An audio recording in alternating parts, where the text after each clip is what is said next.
जो कोई भी नेता जो है नीतीश कुमार से बड़ा लकीर खींचने का प्रयास करता है या फिर नीतीश कुमार को लगता है कि भविष्य में चल करके इनसे हमको खतरा जो है महसूस होता है। नीतीश कुमार दूरदर्शी नेता है और पहले ही खतरा को भांप लेते हैं। तो जैसे ही देखते हैं कि मेरे खिलाफ जो है भविष्य में चल करके कोई आवाज जो है तैयार हो रहा है तो तुरंत उसको साइडलाइन का रास्ता जो है दिखा देते हैं। जिस तरीके से ललन सिंह जेडीयू के राष्ट्रीय अध्यक्ष पद से इस्तीफा दिए हैं और यह बिहार में बहुत बड़ा जो है संकेत है।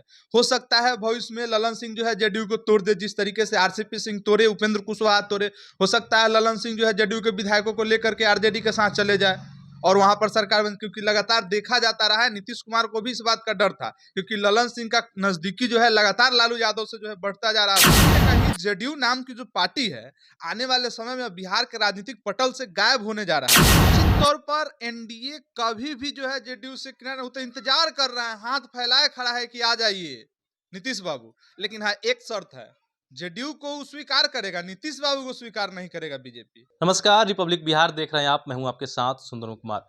2024 के शुरुआत के पहले ही यानी कि 2023 जब समाप्त हो रहा है उसके बीच में आपको बता दें कि बिहार में सियासत काफ़ी गर्म हो गई है। जेडीयू के राष्ट्रीय अध्यक्ष ललन सिंह ने अभी अभी इस्तीफा दिया है। इसके बाद नए अध्यक्ष जेडीयू के स्वयं नीतीश कुमार ही बन गए हैं। नीतीश कुमार के करीब जितने भी नेता हैं सबको नीतीश कुमार ने अपने से किनारे लगा दिया है। आप देख सकते हैं, प्रशांत किशोर हो, जीतनराम मांझी हो, आरसीपी सिंह हो या ललन सिंह हो। अब ऐसे में ये भी कहा जा रहा है कि 2024 में अब नीतीश कुमार क्या कुछ नया रोल अपनाएंगे, क्योंकि राष्ट्रीय अध्यक्ष वही हैं। एक तरफ केंद्र की राजनीति का चेहरा उन्हें माना जा रहा है विपक्षी के लोगों के द्वारा, तो कहीं दूसरी तरफ वो खुद अपने आप को बैक कर रहे हैं। तो देखना होगा नीतीश कुमार के मन में क्या है। नीतीश कुमार बहुत मजे हुए पॉलिटिशियन है, यह कहीं से भी कहने में दुरा नहीं है। लेकिन जिस प्रकार से ललन सिंह को अपने खेमे से अलग किया गया है, क्या बिहार की राजनीति पे इसका असर पड़ेगा, इसी पे हम चर्चा करेंगे। हमारे साथी अभिषेक कुमार हैं। अभिषेक, जेडीयू से ललन सिंह आउट, अब राष्ट्रीय अध्यक्ष कौन बनेगा? फिलहाल के नीतीश कुमार है। देखिए, निश्चित तौर पर नीतीश कुमार जेडीयू के सर्वे सर्वा तो पहले से ही हैं और जो कोई भी नेता जो है नीतीश कुमार से बड़ा लकीर खींचने का प्रयास करता है या फिर नीतीश कुमार को लगता है कि भविष्य में चल करके इनसे हमको खतरा जो है महसूस होता है। नीतीश कुमार दूरदर्शी नेता है और पहले ही खतरा को भांप लेते हैं। तो जैसे ही देखते हैं कि मेरे खिलाफ जो है भविष्य में चल करके कोई आवाज जो है तैयार हो रहा है तो तुरंत उसको साइडलाइन का रास्ता जो है दिखा देते हैं। चाहे आप देख लीजिए जॉर्ज फर्नांडिस हो, उनके साथ में नीतीश कुमार ने उनको भी छला। शरद यादव थे जो लगातार लालू यादव के खिलाफ जाकर के यादव में एक बहुत बड़ी मतलब उपस्थिति दर्ज कराते थे और जो है पूरे राज्य में घूम घूम करके नीतीश कुमार के लिए माहौल बनाया। जदयू के राष्ट्रीय अध्यक्ष भी रहे और उनको भी नीतीश कुमार ने साइड का रास्ता दिखाया। और उसके बाद जो है आप आरसीपी सिंह का हाल देखे ही हैं, उपेंद्र कुशवाहा का भी देखे हैं। अब ललन सिंह जो है अब जाकर के आए हैं। ललन सिंह को भी बहुत लगता था कि जदयू के बहुत वफादार लोग थे, ऐसा कहा जाता था कि नीतीश कुमार के बहुत करीबी लोग हैं। लेकिन एक बात जान लीजिए, नीतीश कुमार का कोई करीबी नहीं है। नीतीश कुमार उतना ही समय तक किसी को यूज करते हैं जहां उनको लगता है कि हाँ इससे हमको बेनिफिट होने वाला है। खटपट कहाँ से शुरू हुई? ललन सिंह तो लगातार बोलते थे कि नीतीश कुमार के हम वफादार हैं, जेडीयू में कहीं टूट नहीं है। लास्ट ईयर देखा गया था उपेंद्र कुशवाहा लगातार नीतीश कुमार पे हमलावर थे, डील सबका प्रयोग कर रहे थे।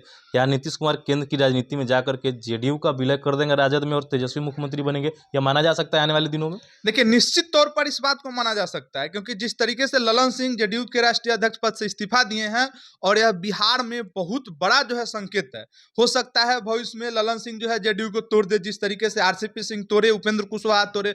हो सकता है ललन सिंह जो है जेडीयू के विधायकों को लेकर के आरजेडी के साथ चले जाए और वहां पर सरकार बन, क्योंकि लगातार देखा जाता रहा है। नीतीश कुमार को भी इस बात का डर था क्योंकि ललन सिंह का नजदीकी जो है लगातार लालू यादव से जो है बढ़ता जा रहा था, जिसको लेकर के नीतीश कुमार अंदर से पूरा ही थे। भले ही आज नीतीश कुमार ललन सिंह एक ही गाड़ी से गए हो, इसका मतलब ही नहीं है कि सब कुछ सामान्य है। अंदर खाने जो है ललन सिंह भी चुप बैठने वाले खिलाड़ी नहीं है क्योंकि बिहार को भी मजे हुए पॉलिटिशियन है। 2024 के रणनीति में ये बड़ा उथल पुथल जो मचा हुआ है, अब लोकसभा पे बिहार का सरकार फोकस करे या फिर यह कहा जा सकता है कि चुनाव जो है विधानसभा भी पहले ही हो सकता है? कुछ भी कहना मतलब अभी के समय में जो है गलत नहीं है, कुछ भी हो बात लग रहा है, सकता है। कुछ होने वाला है बड़ा। निश्चित तौर पर खमास के बाद बिहार में बहुत बड़ा खेला होने वाला है क्योंकि ललन सिंह को जिस तरीके से जदयू के अध्यक्ष पद से वो हटे हैं, स्वर्ण के बहुत बड़े चेहरा थे, और जब वो हटे हैं, और आरजेडी तो शुरू से तलाश किया है कि भाई कि हमको जो है स्वर्ण को अपने साथ लाना है। चाहे तो अनंत सिंह हो हाँ, आनंद या सिंह फिर हो चाहे आनंद मोहन हो। आनंद मोहन हो, तमाम लोगों को जो है, इतना दिन से आनंद मोहन भी जेल में थे, लेकिन देखे कि महागठबंधन का सरकार बना, तुरंत उन पर फोकस करके उनको जेल से बाहर निकाला गया। तो निश्चित तौर पर आरजेडी स्वर्णों को अपने पक्ष में साधने के लिए तो प्रयास कर ही रहे थे, उसको और मौका मिल गया। तो कहीं ना कहीं जेडीयू नाम की जो पार्टी है, आने वाले समय में बिहार के राजनीतिक पटल से गायब होने जा रहा है। तो यानी ये कहा जा सकता है कि बिहार के साथ साथ अब देश से भी जेडीयू विलुप्त हो जाएगी। निश्चित तौर पर भले ही मुख्यमंत्री जी को प्रधानमंत्री का सपना देख रहे हो, वो अलग बात है, लेकिन बिहार में उनका जो स्थिति होते जा रहा है, लगातार जो है पार्टी में कौन बड़ा चेहरा बच गया। आरसीपी सिंह पार्टी छोड़िए दिए, जो है उपेंद्र कुशवाहा छोड़िए दिए, ललन सिंह को आप साइड लाइन का रास्ता दिखाइए दिए, बचा कौन। हमको ऐसा लगता है सुंदरम जी कि आपको जो अशोक चौधरी के साथ जो ललन सिंह का जो अनबन हुआ था, वहीं से जदयू में जो है बगावत का शुरुआत हुआ था। और उपेंद्र कुशवाहा भी जब जदयू छोड़े थे, तो वो भी ललन सिंह पर आरोप लगाए थे कि ललन सिंह आरजेडी को गिरवी रख दिए हैं। तो कहीं ना कहीं ये बहुत बड़ा खेल है, बिहार तो में भी कुछ भी हो सकता है। देखिए, बिहार की राजनीति को तो हम लोग समझ ही रहे हैं, साथ-साथ 2024 में लोकसभा चुनाव होने वाला है।